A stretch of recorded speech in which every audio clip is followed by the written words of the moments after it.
A free cryptocurrency that you can mine and earn using your smartphone. Let's talk about this.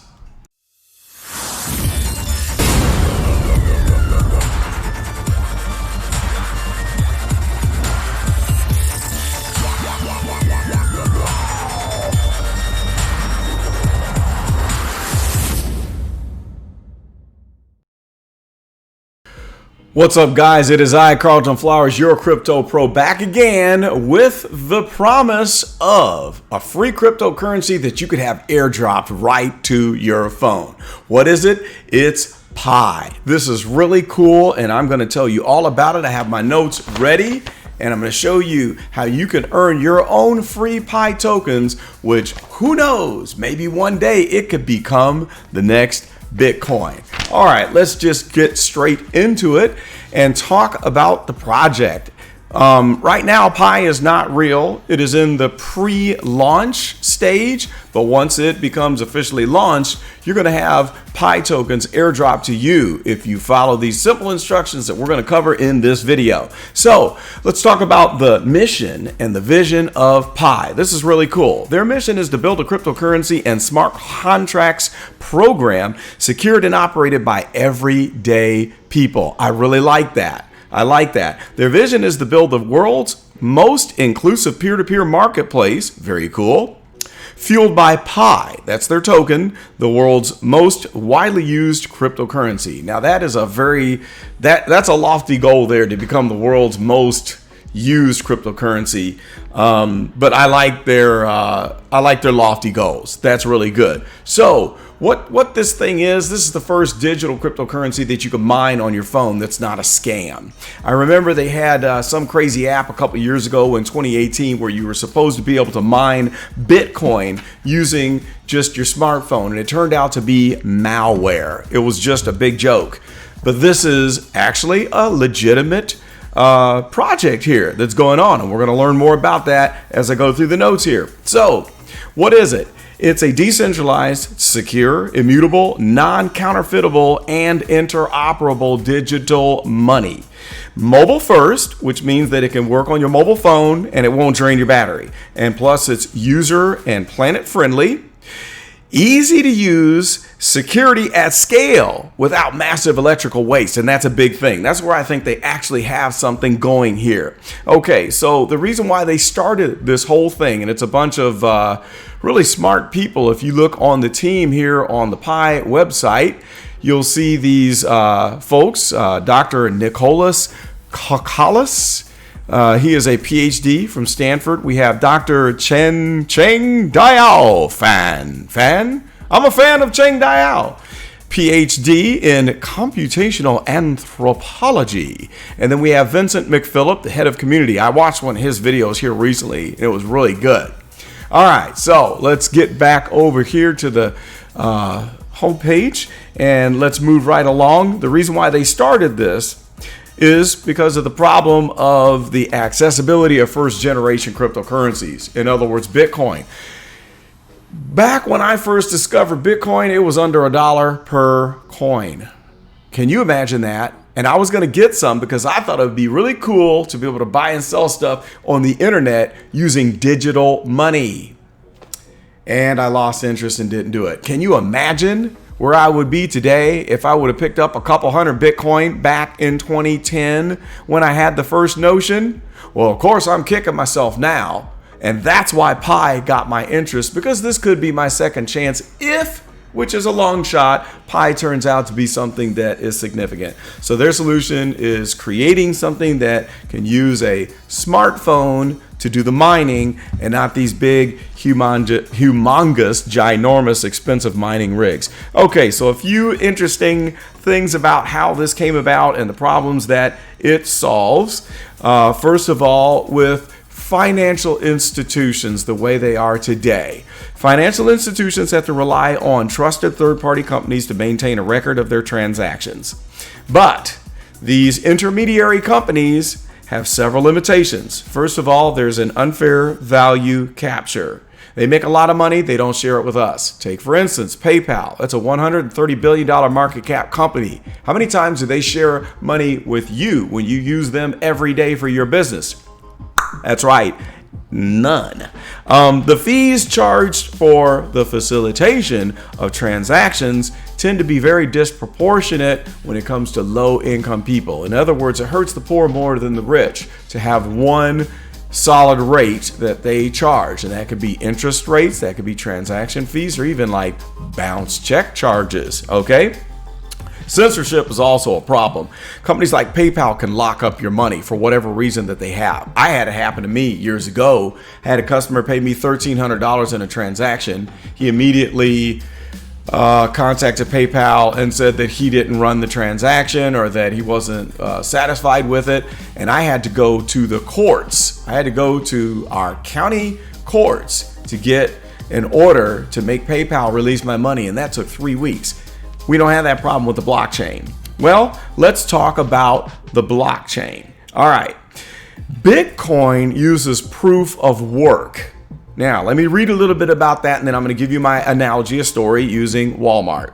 Bitcoin uses proof of work to determine who is trusted to make updates to the shared record of transactions that get finalized and stored on the blockchain.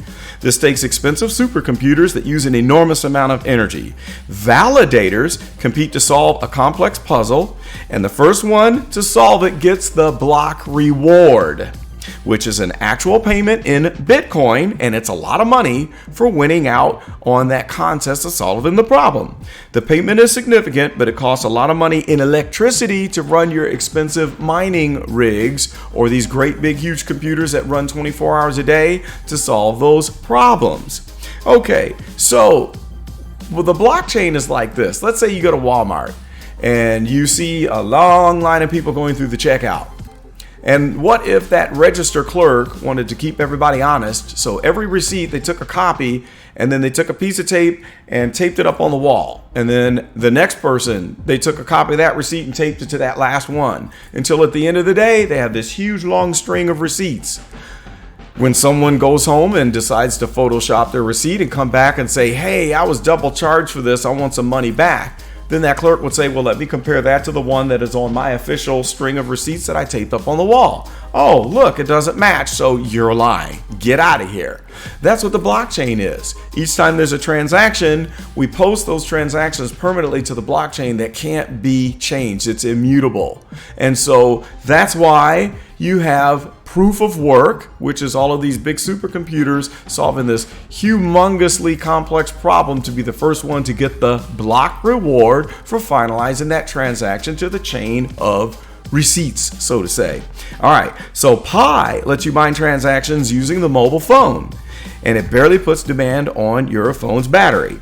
And to do the same validation that we talked about, Pi uses a consensus algorithm based on the Stellar Consensus Protocol called the Federated Byzantine Agreement, or FBA. Big fancy words. All that means is that it's a different way by using several people who are called nodes that have to agree on transactions by exchanging messages on a network to arrive at consensus. That's why they want us to play their game to learn how this works. I say game because you're not actually earning the real token right now. But at the end of the trial period, however much that you've earned by playing the game, you're going to get that in actual tokens. So you can see right here on the screencast of my Samsung Galaxy Note Ultra, I have 154 Pi. I'm mining at a rate of 0.49. And then I can even look at my network here, and we see the people that I have invited, friends and family, and who are currently mining, and the people who are not. Pretty cool. And so once a day, I have to click this little button right here to turn on my mining. I can also check my progress using the desktop app, which is somewhat similar to the phone, but you have to turn on mining with your phone. But I can look at the same information right here. Now, as you go through the steps of inviting people, you get rewarded by moving up the chain. And so the different levels have different names, and let's just look at some of those. You start out as a pioneer and you get 0.20 an hour. Then you become a contributor and you get another 0.20 an hour. Well, I'm an ambassador. and I get another 0.10 on top of these two. So that's why I'm earning roughly 0.49 pi per hour. In the future, you could become a node, and that is going to be software you load on your computer to earn. So that's going to happen in the future. Well, I'll get this exact amount given to me in actual tokens for learning about the process. And that's why they want you to download the app and invite your friends to build this consensus network. Okay, so let's talk about the cons. Some people said that this was malware, like that silly program back in 2018 that supposedly would have you mining Bitcoin, and it turned out that it was spyware. Well, I researched it, and it's all bunk. It's all FUD. The Pi program and software is actually legit. The only other downside is the little cheeseball commercials that you'll see once or twice a day. When you open up the app, you have to endure a 10 or 15 second commercial for some cheesy app. But we can understand that this is probably necessary for them to pay for the project before it gets started. So that's okay. Otherwise, there's really no other downer to it. And I have a good time, running the program, inviting my friends, which is what you can do, and building my reward. So you have to have someone that refers you to the project in order to earn. So you can go to the link that I have below, which is mindpi.com/CryptoCarlton, and I will be your referrer. So then you will be able to recruit your friends and family and start to build your own consensus network just like I am. And who knows, maybe this thing blows up and becomes super popular because of its ease of use and how simple it is and non-complex, like cryptocurrencies of Bitcoin and Ethereum and all of the other popular altcoins. Maybe this one will catch on. Maybe this team has a good idea in their maybe this team stumbled upon something that's really genius in making it simple, which could help aid in adoption. So jump on there, download the program, hit the link below, get it on your phone, and then we will be able to Crypto Carlton, and you can drop me a message when you get on, and we can talk back and forth right here on the Pi app. So that's all I've got. Let me know what your questions are and what you think about Pi, and if you believe Pi could become the next big thing. And hey, you can't lose by trying this out because it's all for free. So why not take a chance, and maybe we'll be the first ones in before the release on what could be the next big thing in cryptocurrency. This is Carlton Flowers, your crypto pro. That's about all I've got. We'll see you later. We out.